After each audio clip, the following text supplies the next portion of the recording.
Assalamualaikum warahmatullahi wabarakatuh. Bagaimana kabarnya rekan-rekan sekalian? Tentunya selalu sehat dan masih semangat dalam melakukan aktivitas, dalam memikirkan kondisi bangsa sebagai salah satu peran guru maupun calon guru baru. Tentunya bagaimana mempersiapkan diri dalam menghadapi nanti kebutuhan real di sekolah yang tentunya menuntut pengetahuan yang luas, penanganan yang mendalam. Guru sebagai orang tua di sekolah yang tentunya tidak diperbolehkan oleh Rasulullah untuk mendoakan hal-hal yang jelek. Maka apabila guru sampai mendoakan untuk para peserta didiknya dengan doa yang jelek, tentunya para peserta didik akan mengalami kehancuran, termasuk kehancuran di masa depannya. Sehingga Rasulullah melarang seorang guru untuk mendoakan hal yang jelek. Namun demikian, pada saat seorang guru berada di sekolahan, tentunya banyak sekali karakter para peserta didik yang tidak sesuai dengan apa yang diharapkan oleh seorang guru. Siswa memang idealnya mempunyai karakter yang bagus, akhlak yang mulia, dan itu semuanya diawali dari sebuah pemikiran oleh para peserta didik.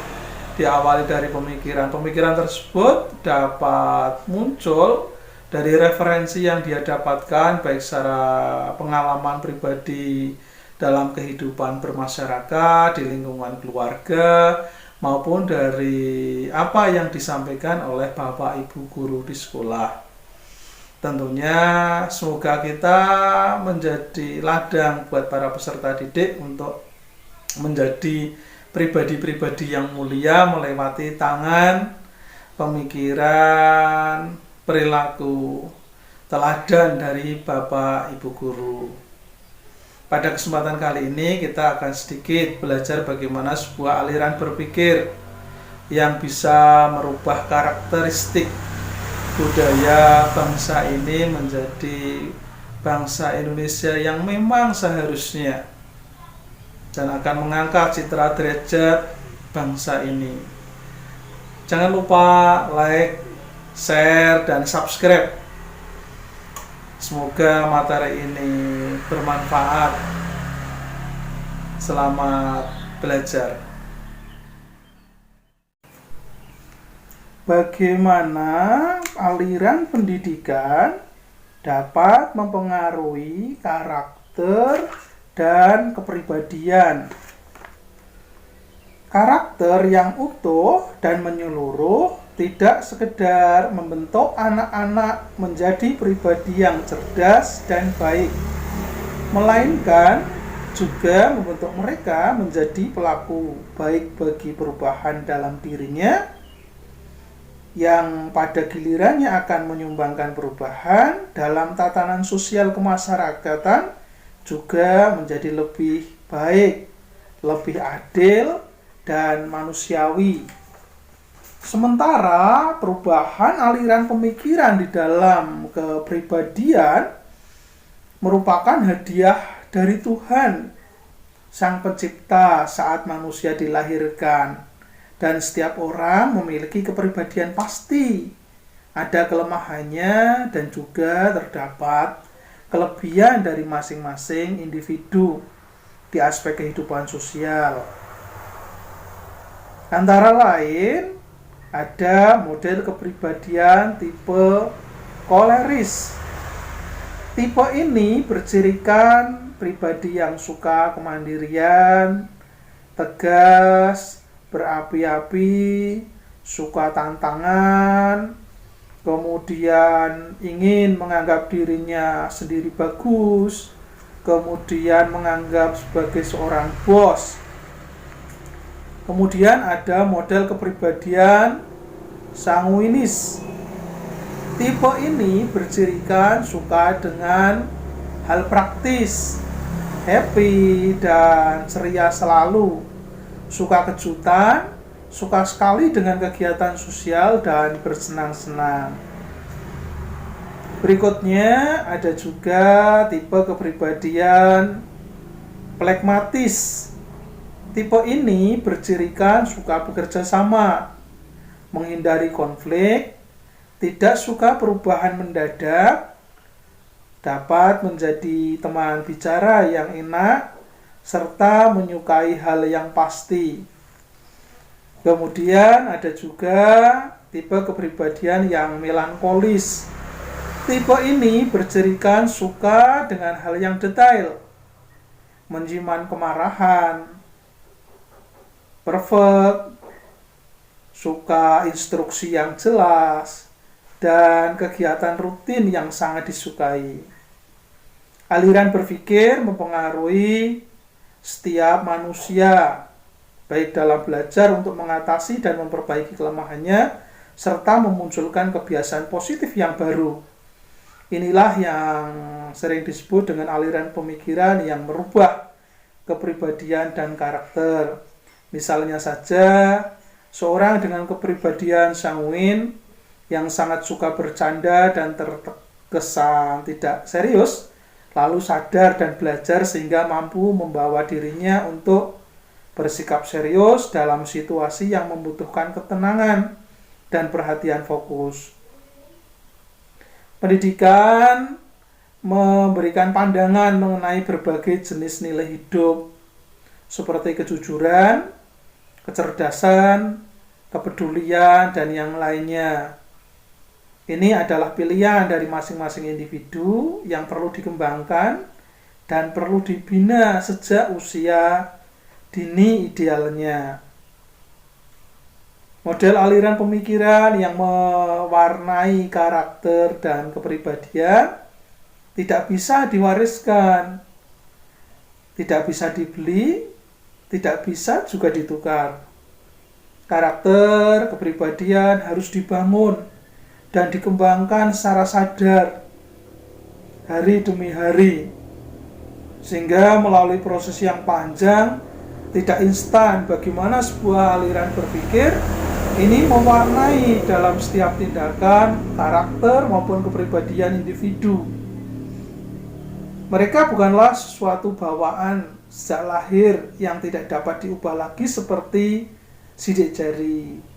Banyak perhatikan bahwa orang-orang yang dengan kepribadian buruk cenderung mempersalahkan keadaan mereka.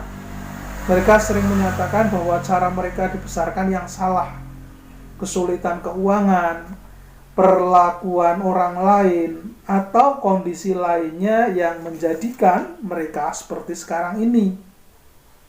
Memang benar bahwa dalam kehidupan kita harus menghadapi banyak hal di luar kendali kita.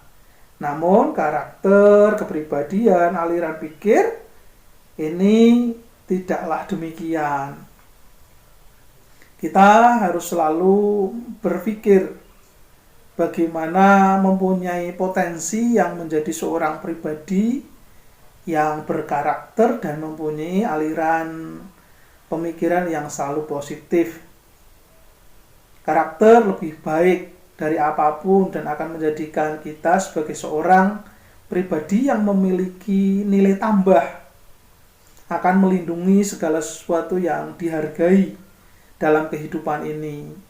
Setiap kita bertanggung jawab atas karakternya, memiliki kontrol penuh atas karakter kita, artinya tidak dapat menyalahkan orang lain atas karakter yang kita punyai, lepas dari baik dan buruknya. Kemudian bagaimana kita seorang calon guru ini dapat membuat sebuah terobosan dalam aliran berpikir tersebut. Bagaimana peran Bapak Ibu guru dalam memberikan kontribusi baik di lingkungan sekolah maupun di lingkungan keluarga. Tentunya sebuah aliran berpikir Ini menuntut konsentrasi Bapak Ibu guru dalam membuat sebuah kebijakan sehingga nantinya dapat bermanfaat secara langsung. Antara lain dapat berupa training guru terkait dengan program pendidikan baik karakter maupun kepribadian di sekolah. Bagaimana menjalankan dan melaksanakan di sekolah, serta bagaimana cara menyusun program, melaksanakannya, serta mempunyai gagasan tindak lanjut. Program ini dapat membekali dan memberikan wawasan kepada para guru tentang psikologi anak. Sekolah dapat memanggil psikolog. Cara mendidik anak dengan memahami bagaimana mekanisme pikiran, baik untuk menciptakan anak yang sukses, kiat praktis dalam memahami kelebihan dan kekurangan mereka, serta bagaimana mengatasi anak yang bermasalah terhadap perilakunya. Yang berikutnya, sekolah dapat membuat sebuah program bimbingan mental. Program ini dapat terwujud melewati sesi workshop terapi misalnya, yang dirancang khusus untuk anak siswa usia 12 tahun hingga 18 tahun. Bertujuan mengubah serta membimbing mental anak usia remaja. Mesin perubahan yang instan ini tentunya menjadi stimulus yang positif bagaimana agar ada perubahan. Kemudian anak jenjang usia dini dan menengah. Kemudian sekolah juga dapat membuat sebuah terobosan dengan melakukan seminar khusus untuk orang tua, agar orang tua dapat mengenali anaknya dan memperlakukan anak dengan lebih baik, agar anak lebih sukses dalam kehidupannya. Dalam seminar dapat mempelajari pengetahuan dasar yang bagus yang harusnya diberikan oleh keluarga kepada para peserta didik, memahami konsep jalan pemikiran anak, pasangan, dan orang lain. Kemudian di momen lingkungan keluarga, bagaimana Bapak Ibu guru juga dapat membuat sebuah terobosan, membangun karakter anak di usia dini, menciptakan hubungan yang pasti dialami setiap manusia, yaitu hubungan dengan diri sendiri, interpersonal, dengan lingkungan.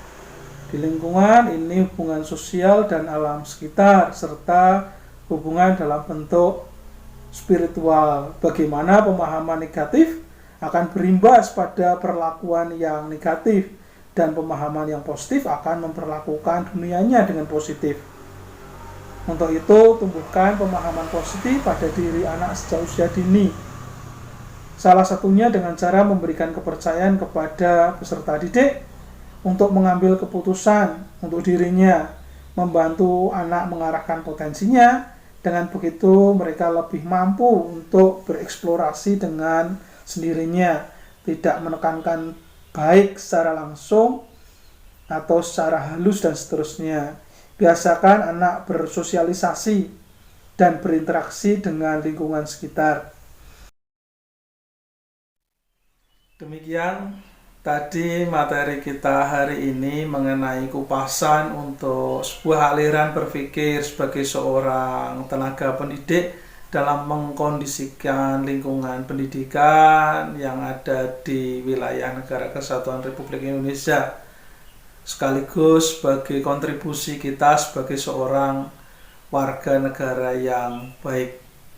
Terima kasih, semoga bermanfaat. Saya akhiri, wassalamualaikum warahmatullahi wabarakatuh.